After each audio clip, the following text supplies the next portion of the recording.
kepada umatnya. Wajib kita mengimani bahwa Nabi Muhammad itu menyampaikan semua hukum-hukum yang diperintahkan Allah untuk disampaikan kepada umatnya. Gak ada yang disembunyikan. Dan disampaikan hukum itu dengan sempurnanya, tiada lebih dan tiada kurang. Nah, apa yang disampaikan oleh Rasul pas macam mana yang diperintahkan Allah, enggak ditambah-tambahi juga enggak dikurang-kurangi sedikit pun. Nah, pas macam mana yang diperintahkan macam begitulah yang disampaikan, enggak dikurangi sedikit pun dan enggak ditambahi sedikit pun. Dan wajib kita mengikut akan dia, wajib kita mengikut Nabi Muhammad pada segala barang yang disuruhnya, terhadap apapun yang diperintahkan Nabi kepada kita, sama ada yang diperintahkan itu wajib ataupun sunat atau mustahab pada yang sunatnya. Sunat mustahab pada yang sunat. Dalam hal yang disunatkan itu ada yang dimustahabkan. Yang mustahab dia sunat sama ya. Mandub, sunat, mustahab. Nah itu sama itu maknanya. Dan kita jauhkan segala yang ditegahnya. Apa yang ditegahkan Nabi, apa yang dilarang Nabi, wajib kita jauhi. Sama ada ia yang haram ataupun yang makruh. Dan kafir orang yang mendustakan akan dia. Siapa yang mendustakan Nabi, kafir. Enggak benar engkau ya Muhammad Rasulullah, kafir itu. Enggak benar engkau ya Muhammad telah menyampaikan yang diperintahkan Allah untuk disampaikan, kafir itu. Yang mendustakan Nabi, kafir. Atau syak ia akan benarnya, atau ragu dia betul yang disampaikan Nabi ini. Nah, ragu itu sudah menjadikan kafir pada barang yang didatangkan dia oleh Nabi itu pada keadaannya. Adakah ia benar didatangkan daripada Allah atau tidak? Ragu dia, yang disampaikan Nabi itu betul nggak ini? Yang didatangkan Allah kepada Nabi atau jangan-jangan cuma direkayasa Nabi aja? Nah, ada keraguan di hati dia. Betulnya ini yang disampaikan Nabi itu memang yang diperintahkan Allah? Atau jangan-jangan pandai-pandaian Nabi aja ini, rekayasa Nabi. Kalau ada keraguan seperti ini, kafir. Ragu aja sedikit nggak boleh, kafir. Nah, wajib percaya totalitas 100%. Masalah iman harus 100%. Nggak boleh setengah atau kurang dari 100.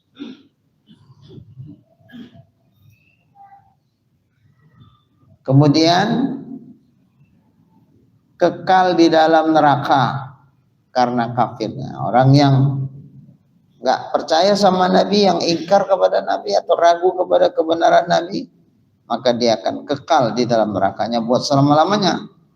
Apa sebab dia kekal? Karena kafirnya. Nah, karena nggak percayanya itu. Nah, itu menjadikan dia kafir dan kekal dalam neraka. Dan orang yang menyalahi akan dia, ya itulah orang yang asi. Nah, kalau dia menyalahi apa yang diperintahkan Nabi, tapi tidak mengingkari Nabi, nah, cuman dia nggak seperti yang diperintahkan Nabi. Nabi suruh sholat, dia malah nggak sholat, atau menyalahi namanya perintah Nabi. Atau menyalahi tegahnya, larangannya. Nabi melarang jangan melakukan perbuatan judi misalnya, dia berjudi. Nah, yang macam begini, selama dia tidak mengingkari Nabi Muhammad, mengingkari hukum-hukum Allah yang disampaikan oleh Nabi, maka dia nggak sampai kafir. Orang ini disebut asi, orang yang maksiat, orang yang fasik. Bagaimana nanti dia di akhirat kalau nggak diampuni Allah itu dosanya? Disiksa akan dia pada dunia dan disiksa ia pada akhirat. Macam mana disiksa di dunia? Kalau dia orang Islam, nggak sholat, siksaan dunia, tobat, nggak mau tobat, penggal lehernya. Itu yang Islam ya, yang Islam. Nggak puasa, tangkap, penjarakan. Azan maghrib, lepaskan. Kalau nggak dilepaskan, nggak kasih makan, nanti bahaya pula kan. Nah, biar makan sendiri, jangan jadi tanggungan negara pula membiayai makan dia. Nah, asal maghrib lepaskan. Silakan Pak, udah boleh makan, udah waktu buka. Walaupun dia nggak puasa, boleh monggo silakan mau makan. Besok puasa ya Pak. Kalau besok nggak puasa lagi, kami tangkap lagi. Sehingga Bapak tidak bisa makan, tidak bisa minum sembarangan. Lama-lama kan bolak-balik kena tangkap, bolak-balik nggak bisa makan, nggak bisa minum. Mikir juga dia, percuma lah aku nggak puasa pun, toh aku kena tangkap terus, nggak dikasih makan siang, maghrib, baru boleh pulang, dilepas. Lama-lama mikir, udahlah kalau itu puasa aja lah. Gitu. Jadi orang yang nggak puasa sama kena siksa. Di dunia ini sudah ada hukumannya. Teman kan di Indonesia karena nggak jalan hukum itu ya, misalnya kan nggak ada. Ada sebetulnya. Mencuri, potong tangan, sebatas ukuran tertentu lah ya yang dicuri. Menjudi, minuman yang memabukkan, cambuk 40 cambuk. Gitu.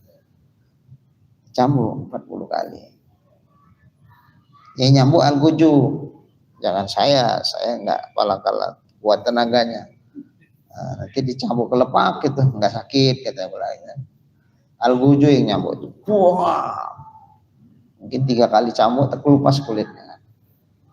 40 kali kalau minuman yang memabukkan, cambuk. Ya, supaya apa? Menimbulkan efek jerah. Nggak mau lagi. Itu orang siapa itu? Orang Islam. Begitu. Orang Islam seperti itu diberlakukan di dunia. Kalau orang kafir nggak bisa sholat, nggak sholat dipenggal, nggak bisa Allah orang kafir. Cuma nanti di akhirat sama hukuman orang kafir sama orang Islam. Orang kafir nggak sholat disiksa, orang Islam nggak sholat kena siksa juga sama. Di akhirat sama. Wujubul iqab fil akhirah sama antara Islam dan kafir. Wujubul muthalabah fid dunya wajib dalam artian dituntut di dunia harus dilakukan, itu nggak bisa kita paksakan itu kepada orang yang bukan Islam. Tapi kalau di akhirat sama, nggak ada beda. Orang kafir, orang Islam melanggar syariat, ya hukumannya tetap ada. Di akhirat hukumannya ada. Hitung-hitungannya ada jelas kok. Malaikat tukang hitung nggak zolim kok. Dalam Quran orang-orang kafir disebutkan dia kena siksa dalam neraka sakor. Ditanya, masalakakum fi sakor, apa yang menyebabkan kamu masuk neraka sakor? Nah, jawaban mereka, lam naku minal musallin. Kami di dunia dulu nggak melakukan sholat. Oh, berarti orang kafir pun disiksa kalau nggak sholat. Ya iya, orang kafir tidak lepas dari furu' syariat, furu' ibadah, nggak lepas. Nah, jadi wajib mereka seperti kita wajib, mereka wajib. Tapi wajib nggak bisa dituntut di dunia. Wajib dalam artian nanti kena siksa di akhirat apabila dilanggar. Yang wajib ditinggalkan ya kena siksa, orang kafir ya sama, orang Islam juga sama. Yang haram ditabrak sama, mereka didosai. Orang kafir mencuri kira-kira berdosa nggak? Berdosa. Orang Islam mencuri ya berdosa. Nah berdosa nanti dia siksa nggak kalau nggak dia tobat? Ya disiksa kalau nggak tobat. Kalau dia tobat ya udah nggak jadi disiksa. Asal tobatnya diterima Allah. Jadi kalau gitu hukum akhirat sama aja orang kafir sama orang Islam. Meninggalkan perintah, mengerjakan larangan, ya hukumannya jelas. Oke. Jadi orang yang maksiat disiksa ya. Di dunia begitupun di akhirat. Yang dapat kerugian dunia dan akhirat. Maksud disiksa di situ mereka rugi di dunia dan mereka rugi di akhirat. Dan setengah daripada yang dikhabarkan wajib kita percayakan dia akan segala anbiya dan rasulnya. Apa-apa yang diberitakan oleh para nabi dan rasul wajib kita percaya, wajib kita imani. Tidak mengimaninya ya kafir. Dan segala rasul-rasul yang adalah bilangan mereka itu 330 orang, 313 orang jumlah rasul-rasul. Beda nabi-nabi ya, 313. Dan yang wajib kita mengenalkan daripada mereka itu, dari 313 itu, yang wajib kita ketahui akan jalan tafsil, jalan yang rinci, detail, kita wajib tahu persis, itu cuma 25 orang jumlah. Kenapa 25? Karena itu yang disebutkan dalam Quran. Apakah cuma 25? Enggak. Tidak terhingga banyaknya. Nah, cuman wajib kita mengimaninya secara rinci 25 rasul. Sebenarnya 313 orang. Persisnya Allah yang tahu berapa jumlahnya. Nah, karena di dalam Quran sebenarnya Allah ada yang kami kisahkan mereka kepadamu ya Muhammad tentang rasul-rasul itu, ada yang lam naqsushum ilaik, yang kami tidak kisahkan yang mereka para rasul itu kepada engkau. Berarti nggak diceritakan Allah kepada Nabi. Ya Nabi nggak ceritalah sama kita. Berarti banyak yang nggak diceritakan, juga masih banyak. Maka kita nggak wajib tahu semua. Yang wajib tahu kita secara rinci ya 25 itulah. Nah, itu yang ada dalam Quran kan.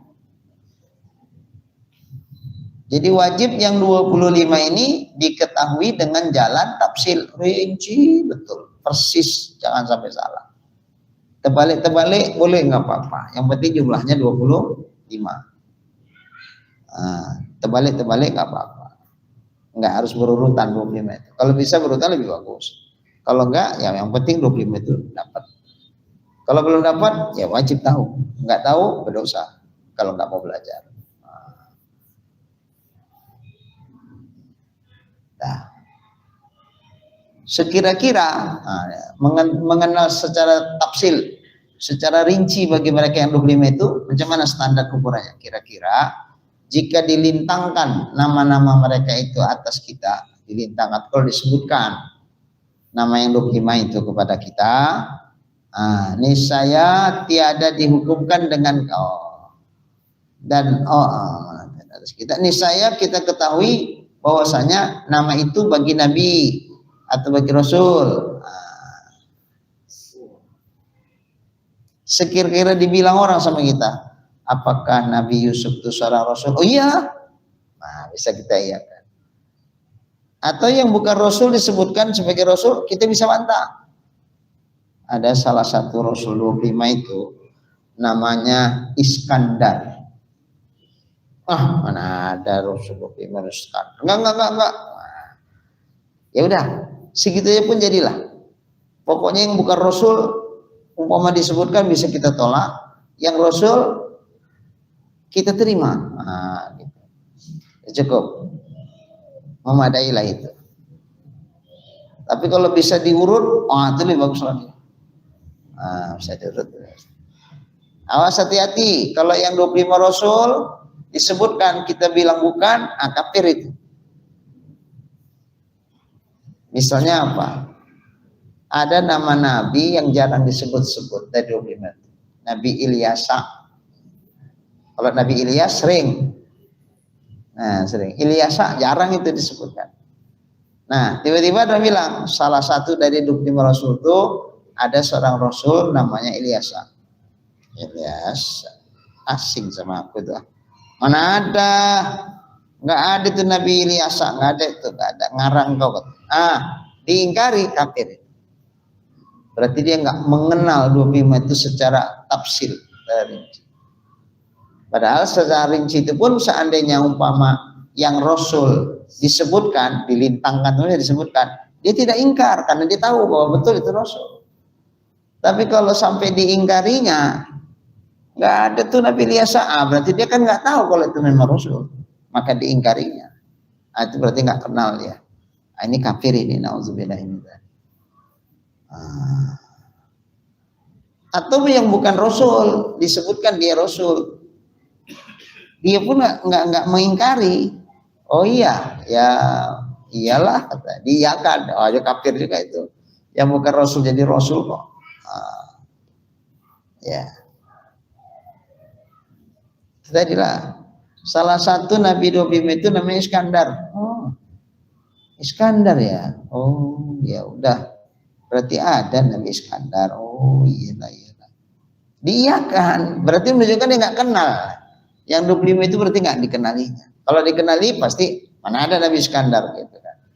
Diterimanya, dengan diterimanya berarti menunjukkan dia nggak tahu nama yang 25 itu siapa-siapa. Nah, makanya wajib mengetahuinya secara tafsir.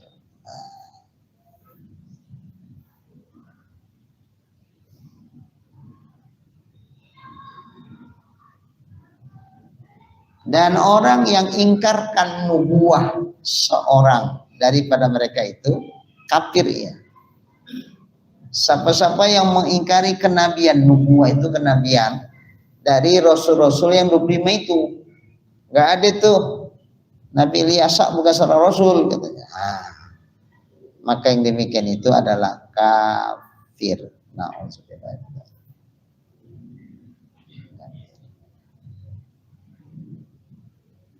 Tetapi orang awam tiada dihukumkan dengan kafirnya, melainkan jika ia ingkar kemudian daripada ia ketahuikan segala rasul itu dengan diajarkan dia. Kalau orang awam, karena keawamannya, lantas dibilangnya Ilyas itu bukan seorang rasul katanya. Kalau karena awamnya dia adalah semacam kemaafan sama dia, nggak sampai jatuh kafir dia. Karena dia awam kan, tiada dihukumkan dengan kafirnya, melainkan jika ingkar kemudian setelah ia ketahui segala rasul yang dengan diajarkan kepada dia. Dan tapi kalau udah diajarkan nama-nama rasul yang wajib diketahui, ada 25 rasul dulu kalau tidak iya kayak itu ngapalnya. Satu-satu ke depan. Dulu waktu saya kelas 1 ibtidaiyah itu yang ngajar Muallim Mahmud almarhum. Muallim itu kalau ngajar. Kalau nyubit ini dia pinggang nih, kan diputar, naikkan ke atas, syuk katanya, sakit. Tapi alhamdulillah muallim nggak pernah kena cubit. Nah, kalau enggak pinggang, ini apa nih, jambang nih, itu ya, syuk katanya, aduh muallim, tak peduli ya, syuk. Nah, gitu. Wajib apal tuh. Satu ke depan. Kalau udah ngapal katanya gemeter-gemeter, nggak dapat cubit.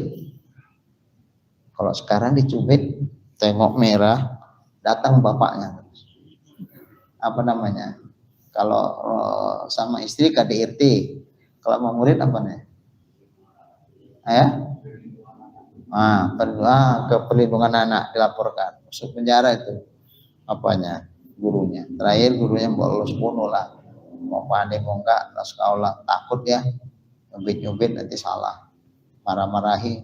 Kadang-kadang gitu anak-anak, apalagi ada SMA kan, dimarahi dia ngelawan, nanti gurunya emosi, tetap peleng dia, udah KDRT, perlindungan HAM, perlindungan anak, laporkan gurunya bisa bermasalah. Sekarang terakhir guru-guru pada ketakutan, takut nyentuh anak tuh, takut marahi, nanti ngelawan. Ya guru dilawan, tahap apa dibilang kan bisa sakit hati gurunya, merasa nggak dihargai. Karena merasa nggak dihargai itu kadang-kadang kan bisa lepas kontrol juga. Atau kadang-kadang untuk mendidik aja mukulnya itu bukan mukul macam mukul kayak mukul didiknya ini, tapi orang tuanya ngapornya. Si anak sama orang tua kan tak apa-apa, orang tuanya anak emas pula ini ya kan. Akhirnya tak apa-apalah, tangkeplah, bawa kasusnya, dipiralkan lah, makanya susah. Jadi guru sekarang susah, diem aja, anak bodoh-bodoh, dibilang gurunya gak pandai ngajar, gurunya agresif supaya anak tuh pintar, dibilang gurunya kejam. Coba Pak Ardi, gitu ya. Jadi takut awak ya kan. Takut awak.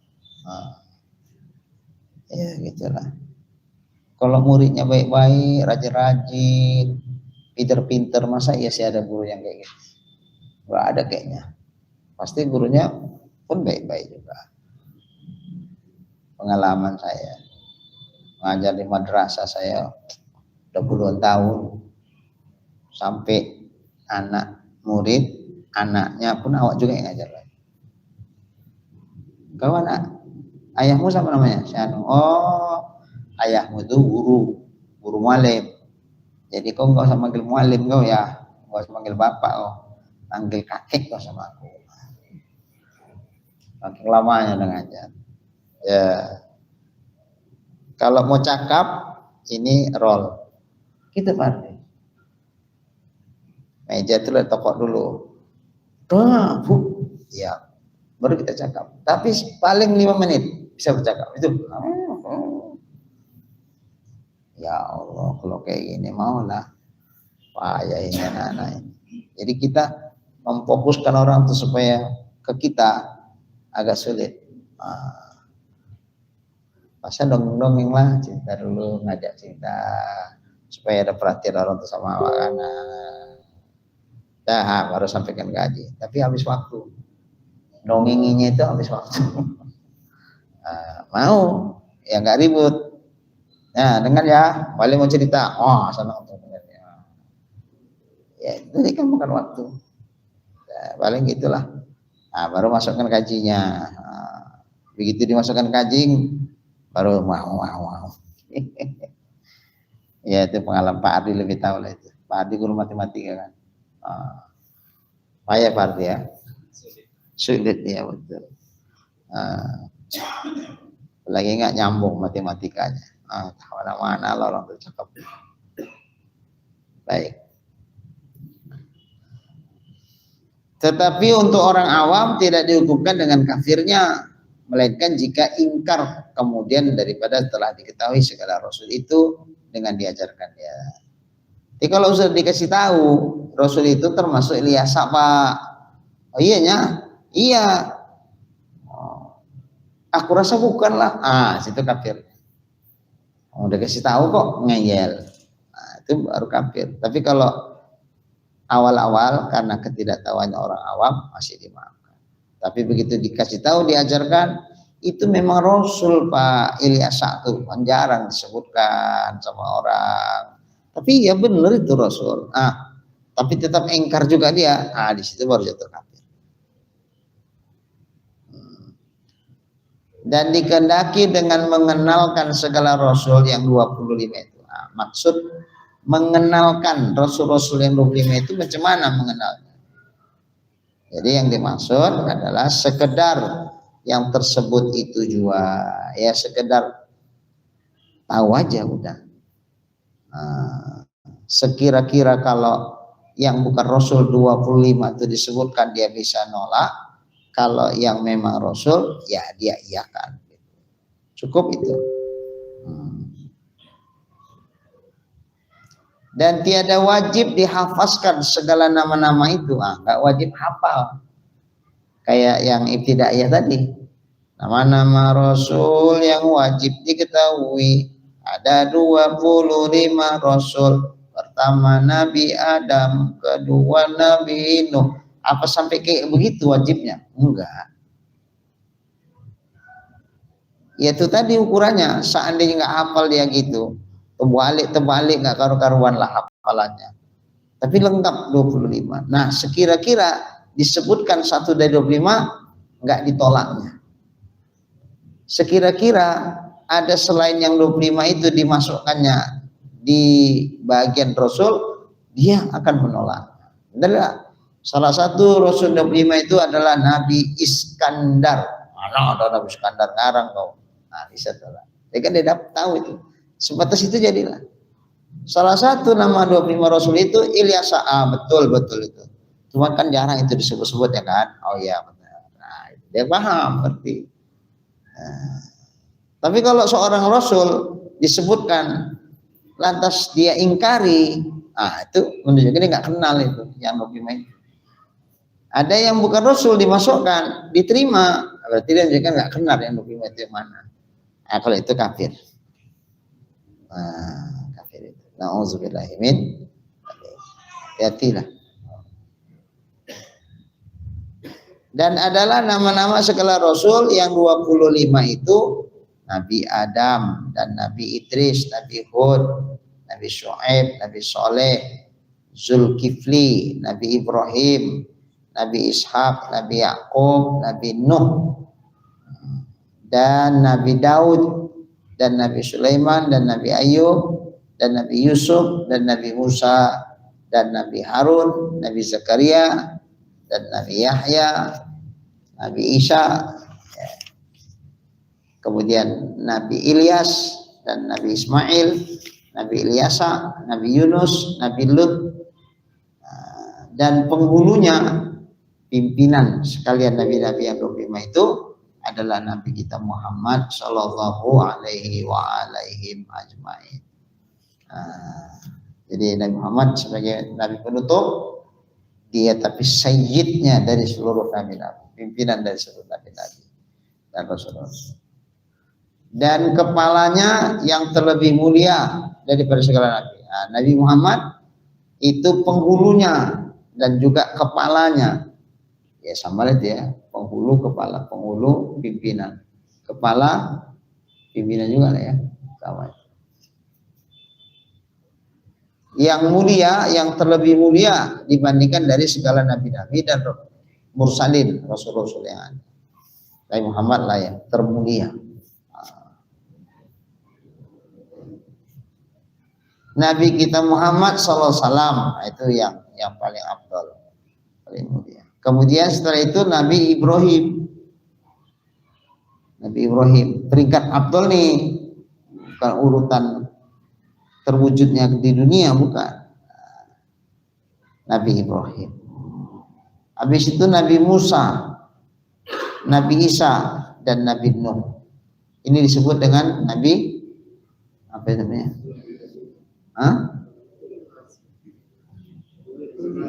Iya, ulul azmi. Berapa itu? 5 ya. Nabi Muhammad, Nabi Ibrahim, Nabi Musa, Nabi Isa, Nabi Nuh. Tengok, Nabi Nuh ratusan tahun mendakwakan umatnya, tapi sedikit yang ikut, sedikit. Lalu di mana keistimewaan Nabi Nuh ini? Wong enggak banyaknya pengikutnya, kok masuk ulul azmi dia? Keistimewaan Nabi Nuh itu adalah kesabaran dan ketabahannya yang terus mengajak umat ini kepada Allah. Walaupun umatnya degil-degil, nggak mau juga taat kepada Allah. Jadi ukuran sebuah dakwah itu berhasil tidak diukur dari berapa banyak jamaah yang ikut. Kalau Ustadz itu Ustadz kondang, muridnya jamaahnya ribuan itu di mana-mana ada itu muridnya itu. Apakah ini yang dikatakan keberhasilan seorang dai? Bukan karena banyak muridnya, bukan. Kesabaran dia menghadapi murid. Kalau banyak yang ngaji, kadang kita guru-guru nih jadi tersemangati. Tengok, banyak yang ngaji, berarti mereka memang betul-betul butuh ilmu. Kita menjadi semangat menyampaikannya. Coba kalau yang ngaji 2-3 orang, mesti semangat nggak Ustaz?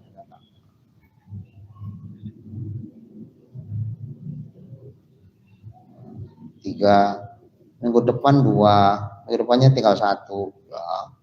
Ini mau ngaji apa enggaknya orang ini? Udahlah, ceng aja lah. Kalau Nabi Nuh nggak peduli, berapapun ya udah. Mana yang terjaring yang enggak ya udah. Kan nggak wajib. Kalau kita nyampaikan sesuatu kan nggak wajib mesti mereka ikut, enggak. Tugas kita nyampaikan aja. Soal ikut nggak ikut itu nggak urusan kita, itu urusan Tuhan. Yang menggerakkan hati mereka untuk ikut atau tidak ikut. Maunya kayak gitu dai, jadi nggak stres. Kalau nggak dai ini stres nih, nengok kondisi yang ada. Tengoklah ceramah Ustadz yang cerdas, coba tengok.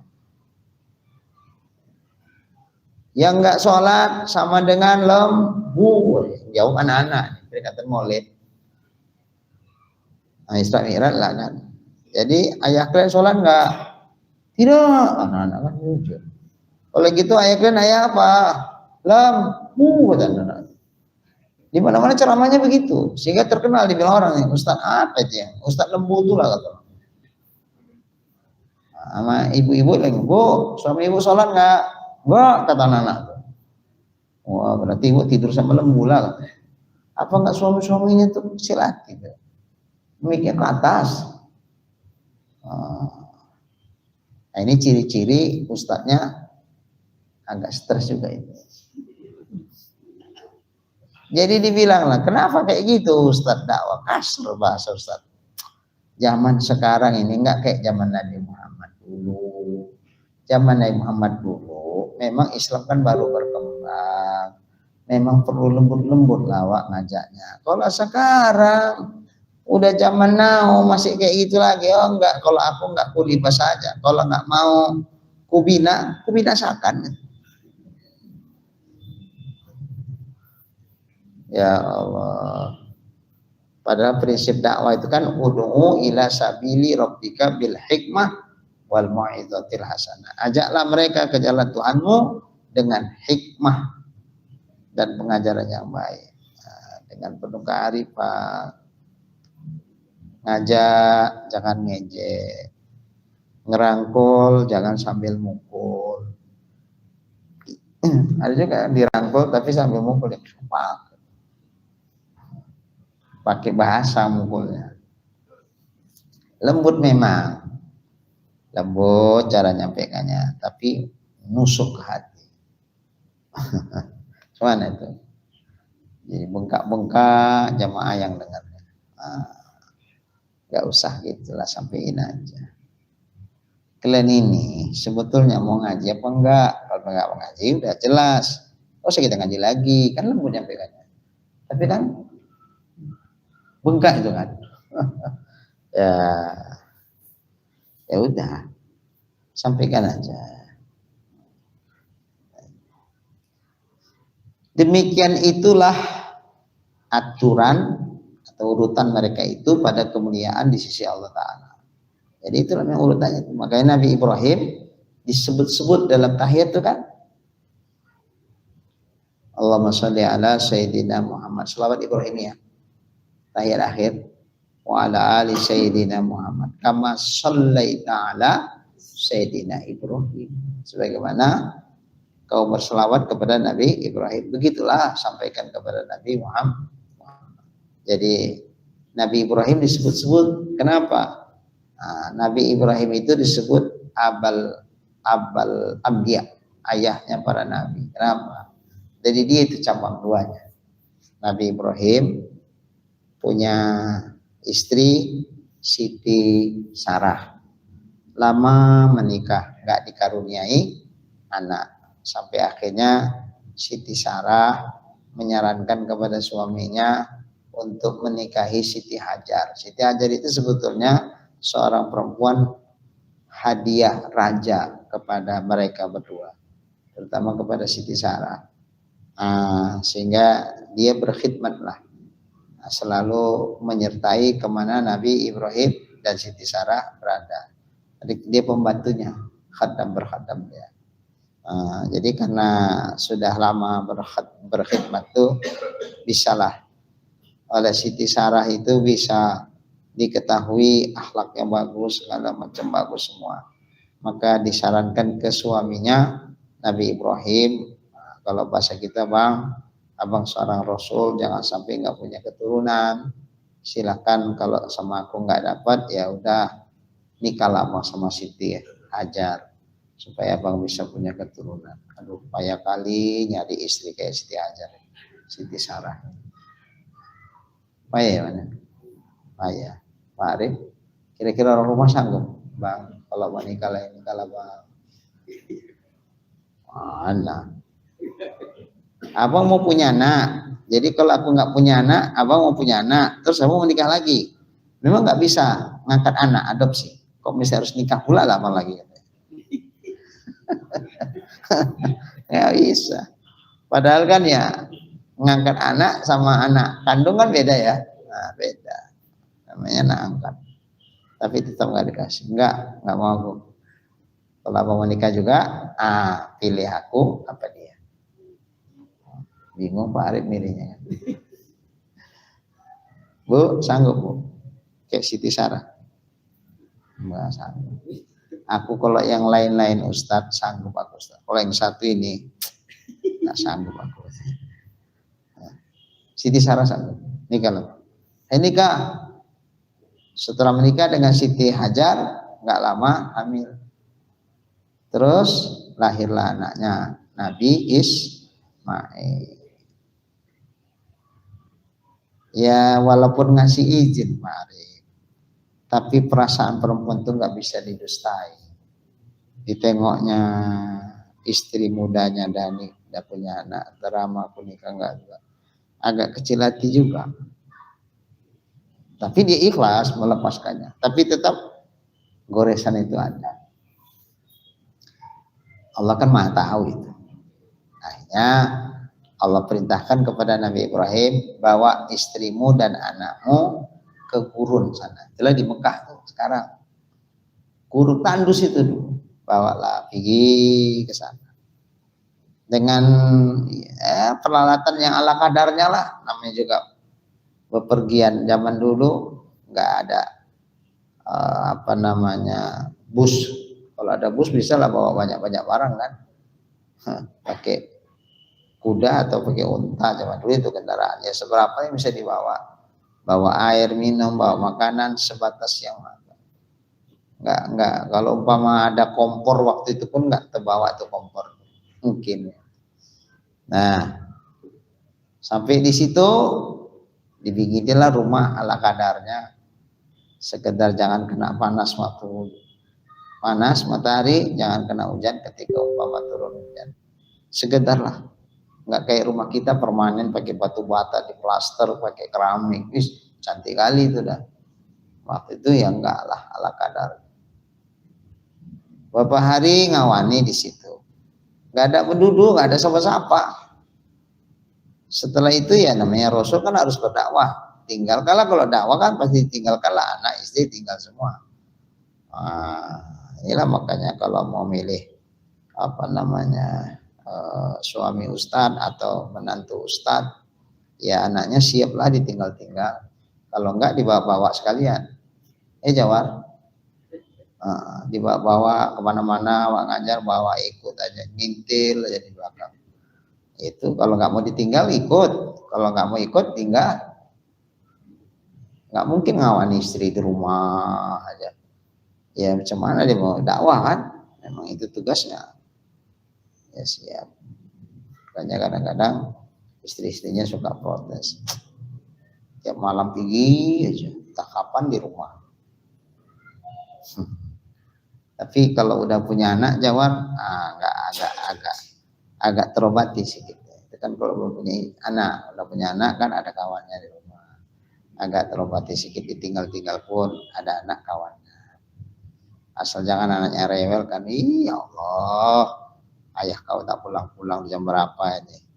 Capek aku. Iya Jawar, ntar lagi lah kau timang-timang tuh anak nanti lahir. Dah setelah beberapa hari pergi dakwah, tanya sama Siti Hajar, kami kok ditinggal di sini? Nabi Ibrahim nggak bisa ngomong, dia ngomong salah paham pula. Ya Allah, ya serahkan aja sama Allah. Ada sakit itu Pak Arif, kita sama istri ini kadang-kadang ada yang mau kita omongkan itu yang kita khawatir dia nggak paham, nggak nyambung, nanti ujung-ujungnya bisa malah salah paham. Bagusnya nggak usah ngomong, lah diam aja, serahkan aja sama Allah. Ya Allah, kau yang maha tahu. Ya Allah, kau yang memberitahukan mana yang paling layak untuk diketahui oleh istriku. Ya Allah. Nah, kalau kita ngomong salah dia, salah paham dia. Jadi nggak gitu juga maksudnya deh. Apalagi kalau nggak itu kan susah. Adalah bagus ngalah aja lah, diam aja. Dah. Dia diam. Jawab dia bilang, iya, memang perintah Allah Ta'ala, memang kau harus tinggal di sini, ini, bla bla bla. Nggak bisa kayak gitu. Nabi Ibrahim nggak gitu, dia berubah pertanyaannya. Setelah beberapa kali pertanyaan seperti itu nggak dijawab, pertanyaannya berubah. Allahkah yang menyuruh kami tinggal di sini, Bang? Iya, kata mereka. Itu nggak panjang-panjang. Iya, begitu iya, diem, Siti Hajar.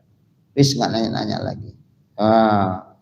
Inilah kelas iman Siti Hajar yang sangat luar biasa. Istri kita nggak jamin Pak Arif. Iya. Paling-paling apa katanya? Jadi abang mau pergi? Aku sama anak kita yang masih bayi tinggal di sini, di mana nggak ada siapa-siapa, nggak ada apa-apa nih. Kalau air yang kita bawa habis, kamu minum apa? Kalau makanan yang kita bawa ini habis, kita mau makan apa?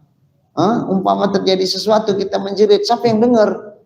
Ayo bentar abang pergi, kami tinggal sini. Gila abang ini udahlah. Itu yang ada kayak gitu bahasa. Gila abang ini. Memang ya kayaknya gila itu yang ninggalkan istri di situ. Tapi karena memang ini perintah Allah Ta'ala, desain Allah, harus dilakukan, ya udah Nabi Ibrahim udah pasrah aja sama Allah. Kalau ya Allah yang mampu menjelaskan hal ini kepada istriku, aku nggak sanggup menjelaskannya, nanti dia salah paham ya Allah. Nah, ternyata memang ya Allah ngasih pemahaman itu kepada Siti Hajar. Allahkah yang menyuruh kami tinggal sini, Bang? Ya. Begitu ya, wis diem. Bahasa Perancisnya menengkelakep. Bahasa apa itu? Bahasa Perancis itu. Diem, nggak ada cakap sepatah. Nah, kenapa diam? Ya dia paham. Kalau sudah Allah yang suruh, berarti Allah yang akan mencukupi segala-galanya. Berarti dia berada dalam pemeliharaan Allah. Nggak apa-apalah suami nggak dekat denganku, asal Allah dekat sama aku. Itu apa suami dekat kalau Allah jauh? Suami juga makhluk seperti aku. Dia nggak berdaya untuk melakukan apapun tanpa izin Allah. Ya udah, pikirlah Bang Dawa. Nah, setelah lahir Nabi Ismail dibawa ke Mekah tadi, Siti Sarah hamil. Terus lahir anaknya, itulah Nabi Ishak.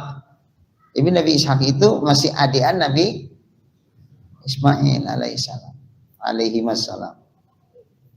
Nah, kita nggak tahu lah ini, apa karena hikmah dia memberi izin sama suaminya untuk nikah lagi sehingga akhirnya dia pun jadi punya anak, yang sebelumnya sampai sekian lama nikah nggak punya anak, apa karena berkat ngasih izin, nggak tahu.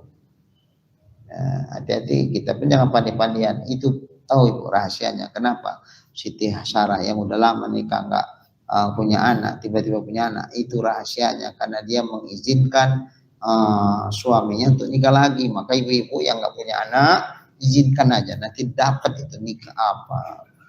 Tahu-tahu diizinkan nggak punya anak seterusnya. Ustadz ini ngarang itu katanya. Kita jangan, hati-hati. Hati-hati Jawar, jangan dibilang-bilang kayak gitu Jawar. Ya kalau iya, kalau enggak catat orang tuh.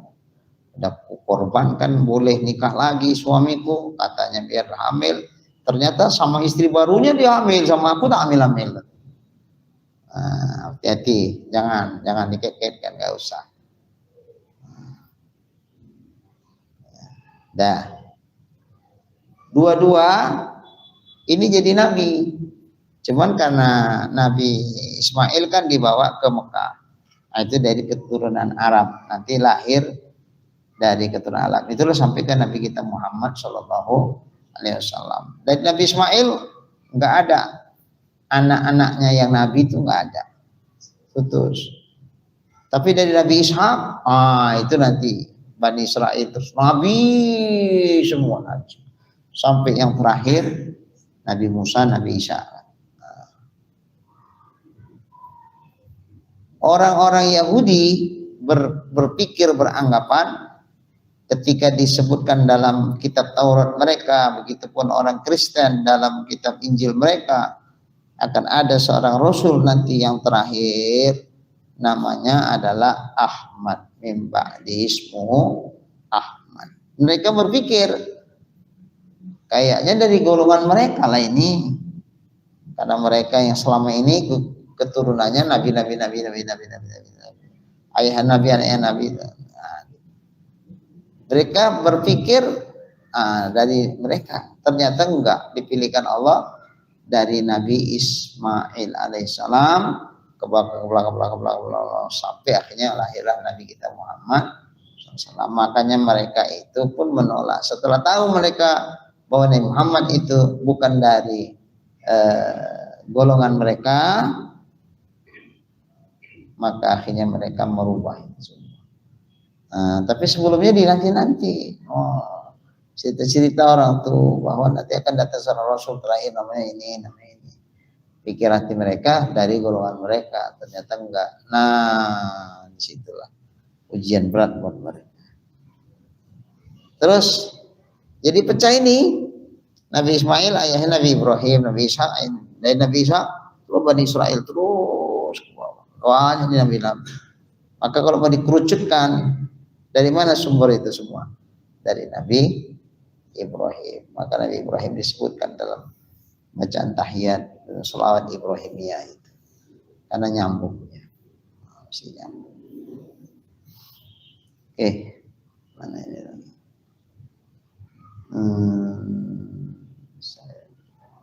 Demikianlah itulah aturan mereka itu pada kemuliaan di sisi Allah Subhanahu wa taala, dan mereka itulah yang dinamakan oleh ulul azmi. Namanya ulul azmi, ya, ulul azmi.